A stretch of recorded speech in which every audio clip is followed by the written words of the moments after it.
بسم اللہ الرحمن الرحیم۔ اللہ کے نام سے شروع جو بڑا مہربان اور نہایت رحم کرنے والا ہے۔ پیارے دوستو، آج کی اس ویڈیو میں ہم بات کریں گے 5 ایسے بدترین گناہوں کے بارے میں جن کے کرنے سے انسان تباہ و برباد ہو جاتا ہے، اور یہ گناہ انسان کی تباہی اور ذلت کا باعث بنتے ہیں۔ یہ گناہ کون سے ہیں؟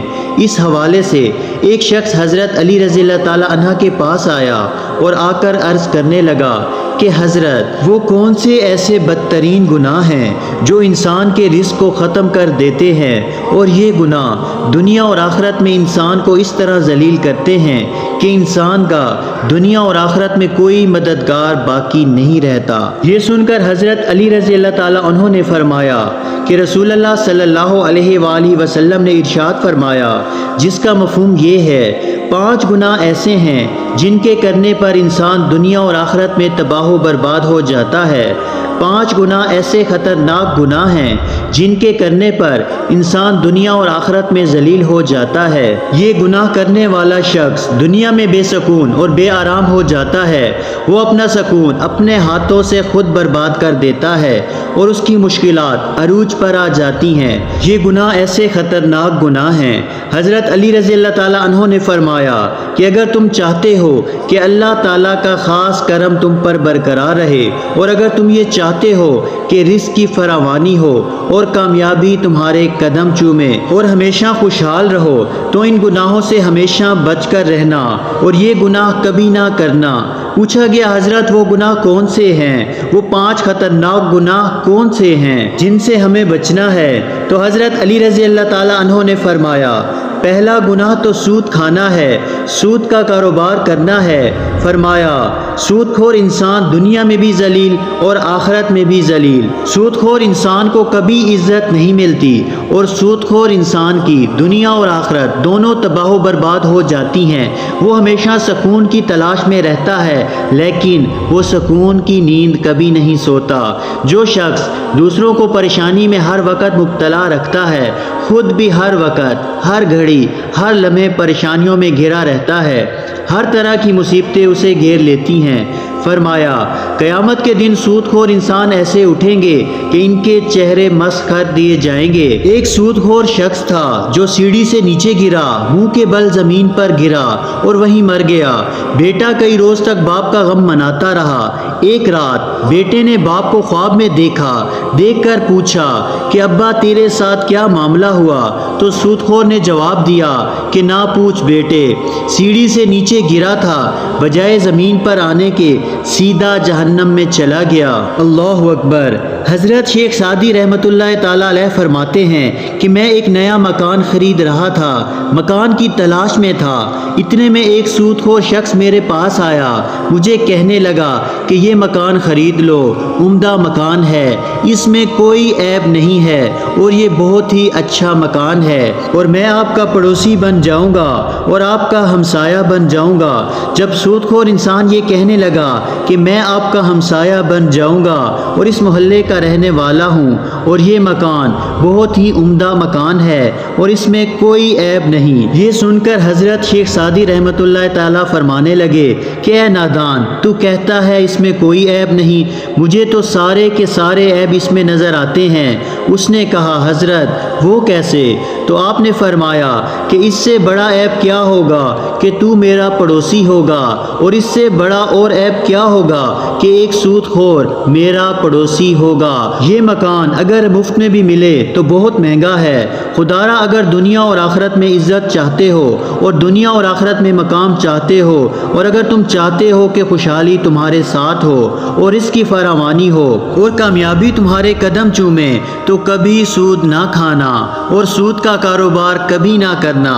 اس کے بعد حضرت علی رضی اللہ تعالیٰ عنہ نے فرمایا، دوسرا گناہ کسی نیک عورت پر تہمت لگانا ہے، کسی نیک، متقی اور پرہیزگار عورت پر تہمت لگانا ہے۔ کسی عورت پر تہمت کبھی نہ لگانا، کسی کی بہن بیٹی پر تہمت کبھی نہ لگانا، اس سے پہلے کہ تیری بہن بیٹی کے اوپر تہمت لگا دی جائے۔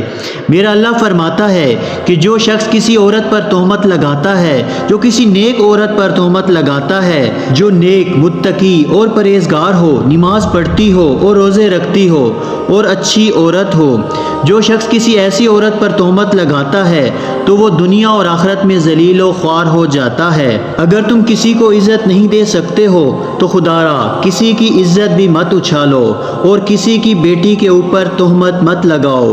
وہ بوڑھا باپ جو اپنی بوڑھی کمر پر بوریاں لاد کر دن رات محنت مشقت کرتا ہے اور مزدوری کرتا ہے، جس نے ساری زندگی محنت مشقت کر کے اپنے بچوں کو پڑھایا لکھایا اور اپنی بیٹیوں کو جوان کیا، تو محلے کے لوگوں نے، محلے کے نوجوانوں نے اس کی بیٹی کو قبول نہ کیا اور تہمت لگا کر اسے ٹھکرا دیا، کیونکہ وہ ایک غریب باپ کی بیٹی ہے، وہ جہیز نہیں دے سکتی ہے اور اس سے شادی کرنا اور اس سے نکاح کرنا گوارا نہ کیا، بجائے اس کے سہارا بننے کے اس پر طرح طرح کی تہمتیں لگائیں۔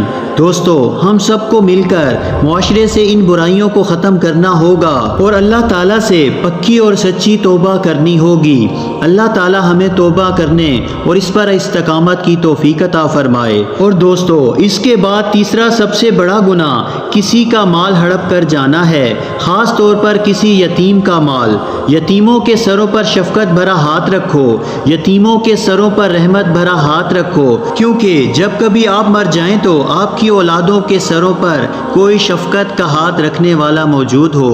فرمایا، چوتھا گناہ اللہ تعالیٰ کی ذات کے ساتھ کسی کو شریک کرنا ہے۔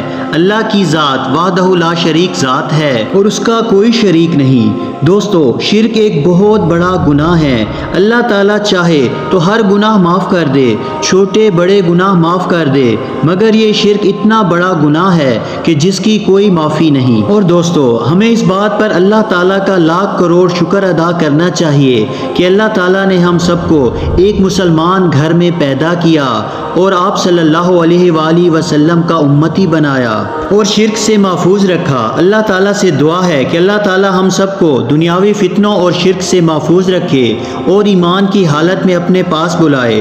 اس کے بعد حضرت علی رضی اللہ تعالیٰ عنہ نے فرمایا، پانچواں سب سے خطرناک گناہ کسی کے اوپر جادو کرنا یا کروانا ہے۔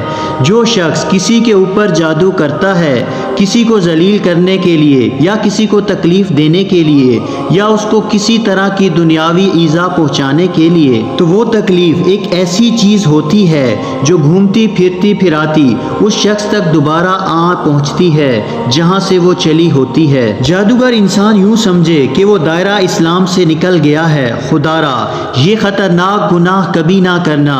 فرمایا، یہ 5 گناہ ایسے گناہ ہیں کہ جن کے کرنے پر اللہ تعالیٰ سخت ناراض ہوتا ہے، اور اگر آپ چاہتے ہیں کہ اللہ تعالیٰ کا کرم آپ کے اوپر برقرار رہے اور آپ اللہ تعالیٰ کی رحمتوں کے سائے میں ہوں، تو یہ 5 گناہ کبھی نہ کرنا اور ان گناہوں سے ہمیشہ پرہیز کرنا اور ان سے بچتے رہنا۔ انشاءاللہ دنیا اور آخرت دونوں میں کامیابی ملے گی۔ اللہ تعالیٰ سے دعا ہے کہ اللہ تعالیٰ ہمیں نیک اعمال کرنے کی توفیق عطا فرمائے اور برے اعمال سے بچائے۔ اسی طرح کی مزید معلوماتی اور اسلامی ویڈیو دیکھنے کے لیے ہمارے اس اسلامی چینل کو سبسکرائب ضرور کریں۔ جزاک اللہ۔